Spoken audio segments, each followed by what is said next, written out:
All right, Del Horn, salute. The Nascar bootlegger here. Y'all know I got crappy ass equipment. My gear's breaking down on the back stretch. Love that white lightning, don't we?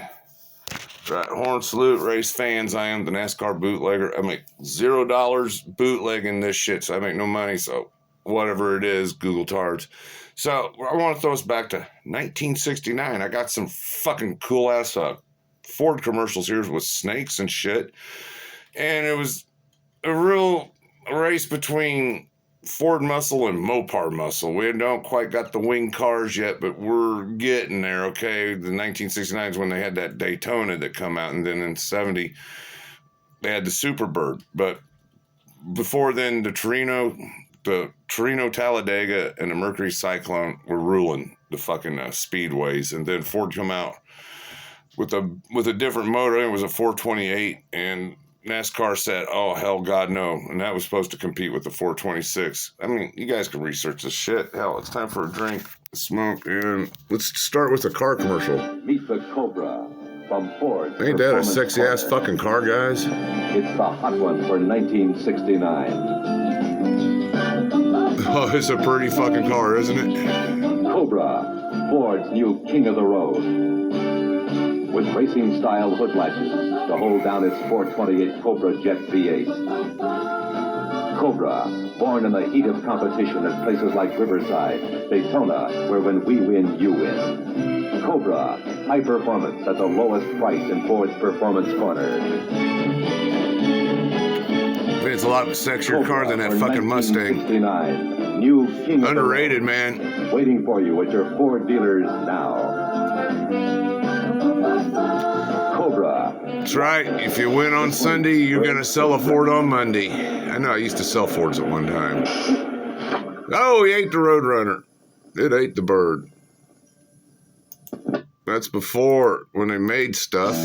The 1969 Daytona 500 marked the first time that estimates topped 100,000 in attendance. A Goodyear blimp there, race fans. Pole qualification were Ford's top drivers as they awaited a ruling on Ford's new 429 cubic inch semi-Hemi engine. All right, the 429. Position open for Dodge driver Buddy Baker was rejected, and they decided to run with the engines they had used in 1968. Veteran racing analyst Chris Economaki set the stage for the Dodge versus Ford battle.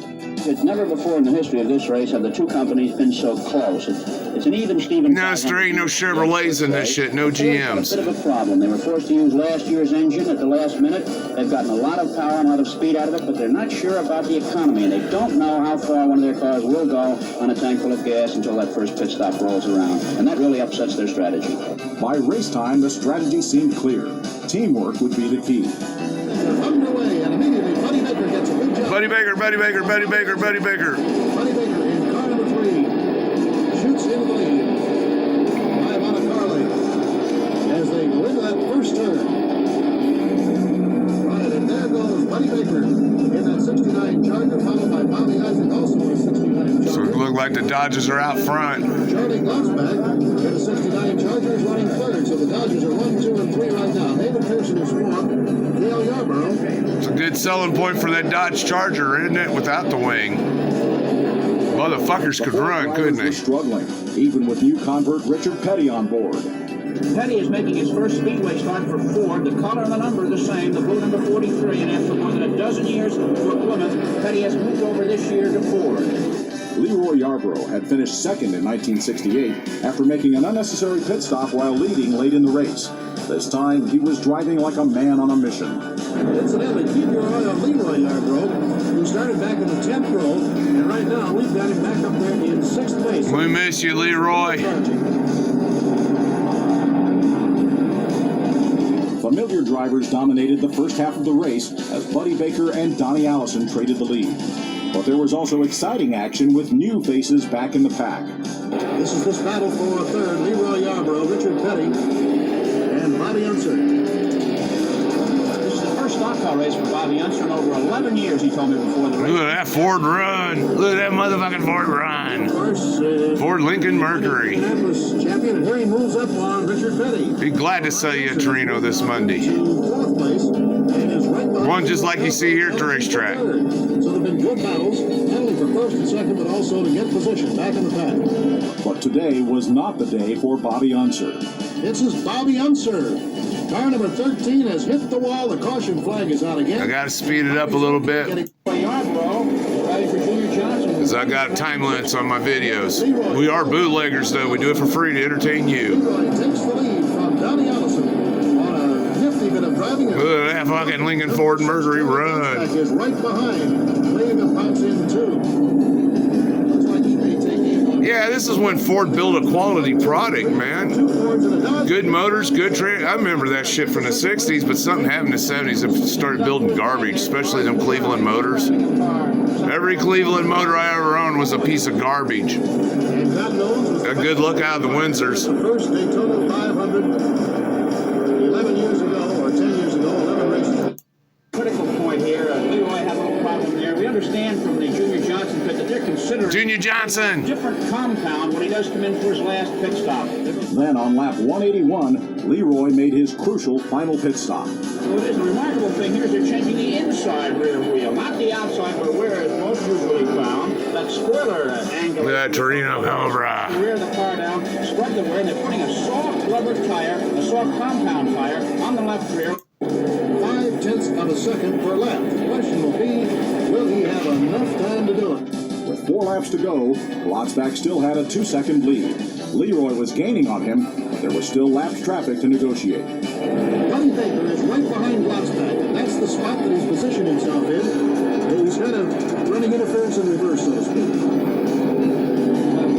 Baker moves down now. How about that? And he sort of gives Leroy Yarborough some room, which is a strange occurrence. Leroy right behind Baker. He has to get by Baker to get come by. They'll have 2 laps to go. Everybody's on their feet, spilling beer, jumping up and down, yelling and screaming. On top of their makeshift rigs on the infield to try to get a glimpse of what has to be one of the most spectacular races in the history of motorsport. Not a person is sitting down. Right down in front of the grandstand. This is 1 lap to go. The white flag is out. The white flag is out. Who's going to get it today? And Blackback. Is it going to be Mopar or Ford? Into the upper Can't find a GM anywhere out there today. About 6 mile lengths separate. Let's watch the Ford run down this Dodge. stretch, and Leroy picks up a little ground. Leroy! Leroy getting closer. He got a run on him, don't he? 100 miles an hour. Oh, look at this shit. And Leroy takes him. Look at this shit. The Ford's going to take him. The Ford's going to take him. Side by side, spinning another car as they Leroy! Hell yeah. Leroy Yarborough has the lead on Blacksback. Look at that. Has to come down fast to the inside under the number 4 turn. We'll try and slingshot him if he has room.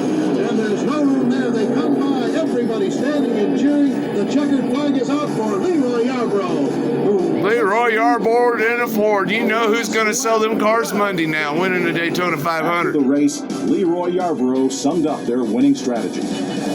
We was really just hunting for a tire compound, and thank God to Goodyear that we found one that we could really go quick when we needed to. Overcome by emotion, Yarborough choked back tears. It's the biggest day in my life. Yeah, NASCAR legends, man. This shit lost to time. Richard Petty lost a lot, like David Pearson, Yarborough. You say old before Dale Earnhardt, if you said NASCAR, you'd think automatically Richard Petty. Now today, if I said NASCAR, your first driver you'll think of is Dale Earnhardt. We just lost Bobby Allison here about a couple weeks ago. So hit that like and subscribe, guys. How about that old Ford commercial? Hey, if you win on Sunday, I'm going to sell you a Ford on Monday. Hit that like and subscribe. I can use all the help I'm getting. I'm trying to do 7,000 quality videos. We're closing in on 900 subs, trying to get to 1,000 before YouTube pulls my channel. Thanks. Hit that like and subscribe, race fans. Appreciate you watching.